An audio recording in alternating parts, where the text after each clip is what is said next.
Welcome to Safe Space, a place where we have honest conversations about our life experiences and how they shape us into who we are. Today's conversation, we're going to be speaking on eating disorder, body image, and body dysmorphic disorder. Now, this conversation, we're here to understand, we're here to heal, we're here to open up. Let's create a safe space for that. My guest today is Budibana. Hi. Hi. How are you? I'm doing good. How are you? I'm great. May you please tell us about Budibana. Who is she? My name is Budibana, but you can call me Budi. Most of my friends and my family call me Budi. I am 21 years old and I'm a third-year student at the University of Botswana doing LLB. Yeah. And hobbies, what do we like doing? I love hanging out with my friends. I love hosting brides, movie nights, like little get-togethers. I love baking. Brownies are my specialty, just so you know. And I love going to church. Love spending time at church. What else do I like doing? Escapades. I like going on side quests. Like, yes. I'm a side quest queen. I really love side quests. You know what? I think invite me to your side quest. Okay. With a little brownie on the side. And I provide snacks. I'm a good host. Oh, that's right. That's right. All right. Thank you so much for joining us today. Thank you for having me. Let's get into what we're here for. All right. Now, run us back on your journey. How has it been? Who is Budi with her journey of body dysmorphia? Hey, Yani. My journey started when I was quite young, which is unfortunate. I grew up quite obese, like clinically obese, and I was in standard 4, so around 8-ish, around those years. And at the time, my parents were going through something, so it negatively affected me, and it manifested itself through the way I ate and the way I basically comfort eating. Okay. And as I did that, it spiraled a little bit because I'm a baby. I'm thinking baby fat, like it's whatever, it doesn't really matter. Yes. And I think it started getting to me once people started bullying me for it. So I had a little friendship group. Kids are mean, by the way. I had a little friendship group in primary school, and I remember being called the duff of the group. So it was like, ouch. You know what I'm saying? Yeah.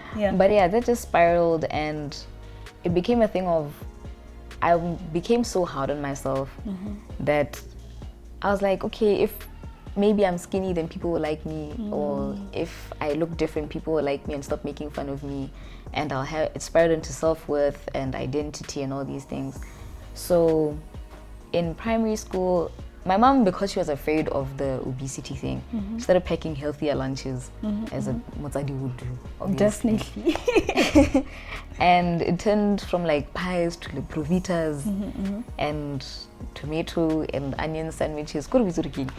Hey, packing water instead of juice. Guys, being a kid. So I think it kind of rewired my brain in a way to sit next to my peers who are having tuna sandwiches and having like pies or chicken or something, and I'm sat with this food. Not to discredit my mother, she was trying to help me. That's obviously. true. And it broke my self-esteem a little bit because I'm like, am I that different to the point where I'm isolated from my peers? Because it's obvious to see the difference between what we have. And that just spiraled and it grew, and it went on to a high school thing, high school mentality, where I'm thinking, oh, the popular girls are skinny and they look like this and they have this kind of body, and people don't necessarily like me, so let me try to be like them, and hopefully things will align the way that they align for them. And in Form 1, when I came back, like when I was in between terms, I remember being so dedicated, because I'm a very dedicated person. Once I put my mind to something, I'm gonna do it to the fullest extent. That's right. I'm very all or nothing. I love that though. All or nothing has its pros and its cons. So I remember trying to lose weight because I was like, I feel like such a failure. I feel like I'm this. I feel like I'm that. I'm gonna try to fix it and basically change the mistake that I feel like I made being a kid, which is not a mistake. I was just a kid. Yeah. And I started working out like very vigorously, YouTube workouts. I started like watching what I ate and all these things. But because I still viewed myself through the lens of, you're fat, you're ugly, I couldn't see when I was going overboard. So I would always view myself like, because I was very chunky, I was a chunky kid. But looking back, I'm like, oh, baby fat. But in the moment, it was like, why don't you look like other people? Because other people don't wear this size clothes. Other people don't dress like this. Girl, what's going on? And yeah, it spiraled. From one, I started working out, came back, and I think I dropped like 10 kg. But it was a very drastic shift. Yeah. And as time went on and progressed, I started spiraling mentally. Because it was still the same thing of, if I'm not skinny, if I don't look like this, then I'm a failure, then no one's going to accept me, then this, that, and the third. And that just took me from a place of trying to better, instead of bettering myself, I'm just trying to become what everyone else would think is better. So I weirdly started spiraling, and I couldn't see when I was getting thin. I couldn't see when I was getting suspicious. And because the internet is free, and unfortunately very free for young people, I would go along the lines of body checking and checking, squishing myself in all places to make sure that like, do my thighs touch this, that, and the third. So yeah, just spiraled, went downhill, started becoming bulimic, having bulimic tendencies, and eventually I became anorexic. Yeah. Okay. Now I heard you mention and touch on how other people's views basically had an effect on the way you had a relationship with your body and eating, right? Now, what is one thing you'd want people to understand? This is body dysmorphia, because many people don't understand the term body dysmorphia. So what would you want people to know from that? Like, break it down for us, what it means for you. Body dysmorphia, in the scientific sense, is basically just not being able to view yourself accurately, right? For me, it was more so from an outside lens than me personally, because I couldn't fathom what I looked like. Because I was always thinking, oh, I'm obese, oh, I'm this, oh, I'm that, because of what people said to me. And body dysmorphia, I take it as you try to morph yourself into what you think you should look like. For some people, it's the opposite. For some people, it's like, I need to be skinny, so until I see bones like this person, I need to pick up the pace, my girl. Like, kick up the diet if you want to get to that point. Yeah. All right. Thank you so much. We're going to run into a short break. Stay with us. This is Safe Space.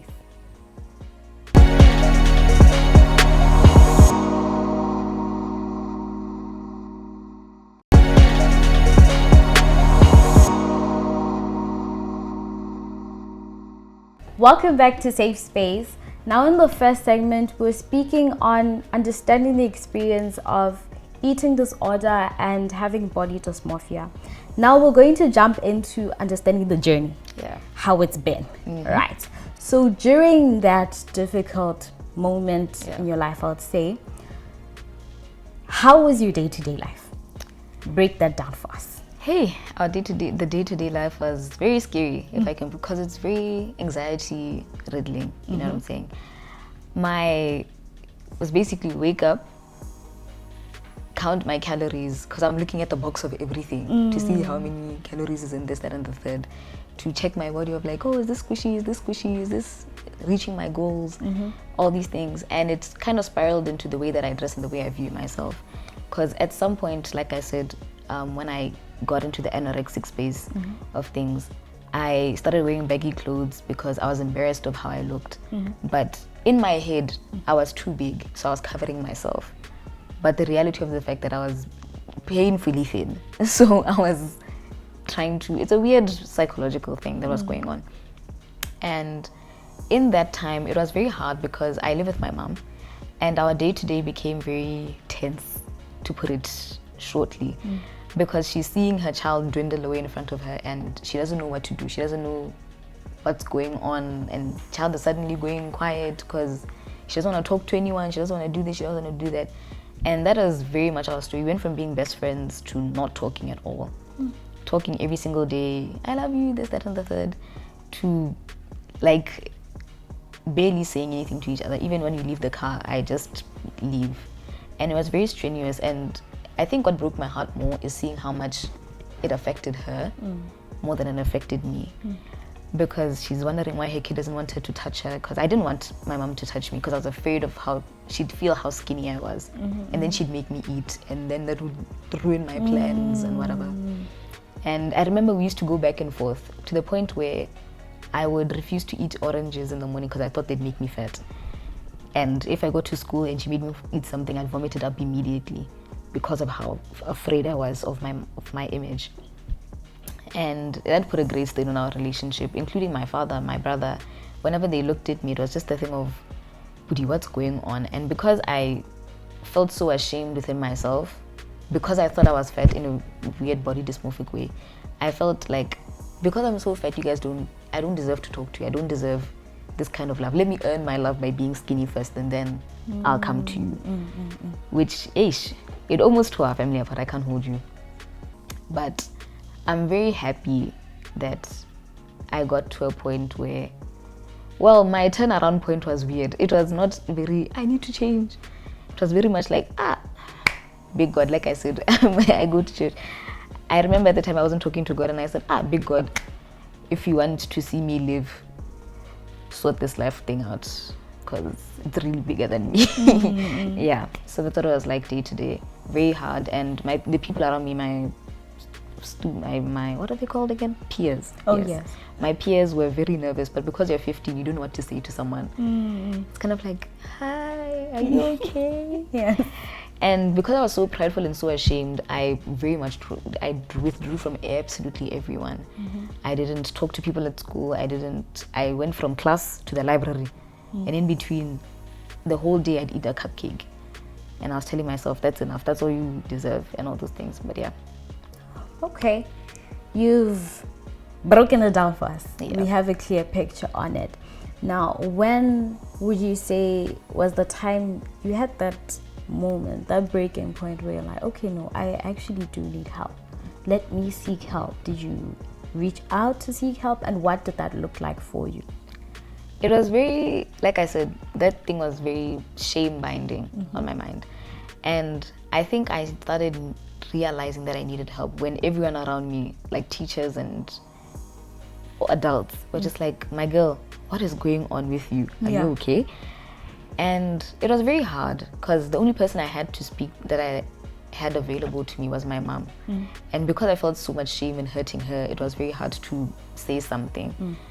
But once I had that talk with Braji, it became a thing of, I need to do better, not only for myself, but for the other people. And like I said, I'm very strong-willed. So if I want to do it, I had to sit down with myself and sit down with my mom and be honest about why I felt the way that I felt. And she kind of helped me debunk the lies that I told myself and help me work through it. Yeah. You had a support system. Yeah. You had a support system. You had people around you, right, who were there for you. Mama being number one, right? Mama being number one. So what type of support would you say really touched you so much, removed you to be like, okay, no, I have somewhere, a safe space. You have a safe space. What type of support? That was God.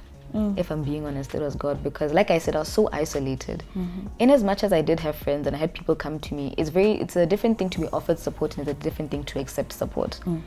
I had a lot of offering, but like I said, shame kept me so hidden. So I remember the first time I decided I was going to stop being bulimic and looking at calories and whatever was when I sat down with God and I said, Lord, help. He was the one who helped me undo the lies in my mind alongside my mom. I think he used her as a vessel, but you get the point. Yeah. But yeah, God would be my number one. Thank you so much. Yes. You've helped us understand the experience.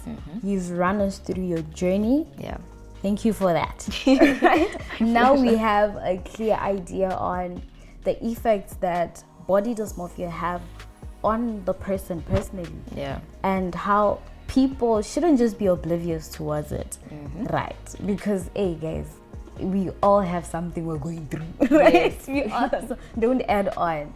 All right, we're going to run into the last break.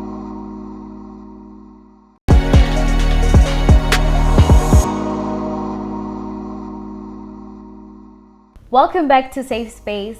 Today we've been speaking on eating disorder and body dysmorphia, and we've spoken on understanding the experience, the journey. Now we're going to delve into the healing, hope, advice, the light at the end of the tunnel. Right? All right, so please break it down for us.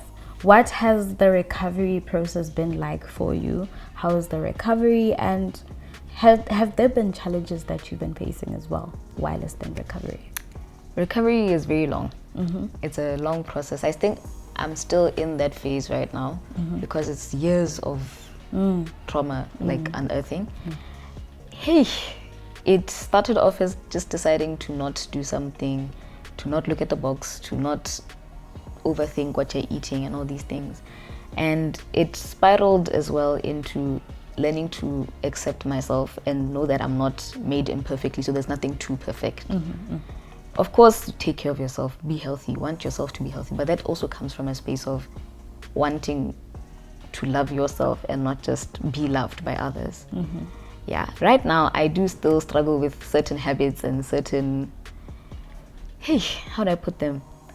Certain ideologies. Like I find myself checking myself like from time to time, but it's an active decision to stop and be like, Budi, this is not something you need to do. It's not something that needs to control you. It's in your past. That's not who you are anymore.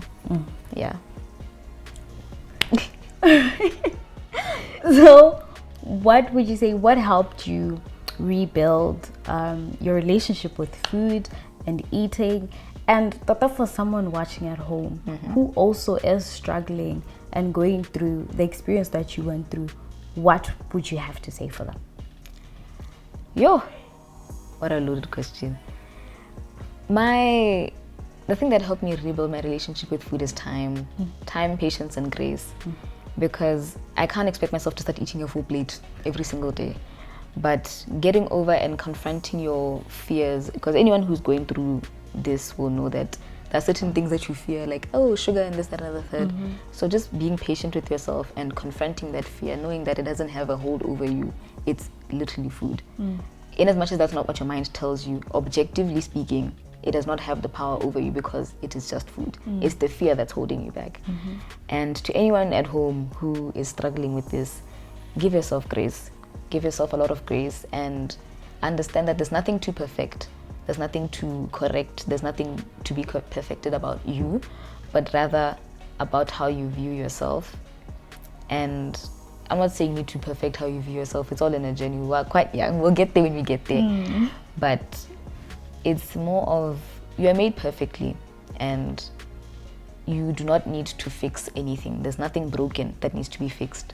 Instead, there's something to be held and to be cherished and to be loved, which is your health and you being in sound body and mind. So yeah. All right. So we've given hope to those who are going through the experience. Now, let's give advice. Right? Let's give the practicalities. Right. To family members, friends of those who are going through body dysmorphia. What do you have to say for them? Guys, I know it's a touchy subject. Like, it's very touchy, especially since the person is prone to withdrawing and being quite irritable. But be present, be there. I think in that moment you need to put yourself aside for a little bit and know that this person is not doing it because they want to spite you or because they don't appreciate what you've done for them or they don't appreciate the home that they're in. It's more of an internal thing. So looking at them, like I said, from the lens of grace and from the lens of, I want you to stop viewing yourself from a self-hatred, from a point of view of self-hatred. And for the family members, guys, check in. pay attention to when someone's not eating. Pay attention to when they're just messing around with their food. Because my aunt did the same thing. That's how she sounded the alarms to my family. She said, this kid is picking things off her plate. This kid is doing this. This kid is doing that. So I think in the long run, the person who's suffering will be very grateful that you paid attention to them. Because you usually think they're invisible for some reason. But just pay attention to them, check in, ask. Don't force food down their throats, because it's just going to reverse the whole intent of what you're trying to do. But ask them what the root of the problem is and approach them with kindness and gentleness, and create a space for them to be open about how they feel. Because if you feel judged, then you're going to shut down immediately. Yeah, so just create a safe space for them and be patient. Because 4 years down the road, and I'm still unlearning things now. So yeah. Thank you so much for that.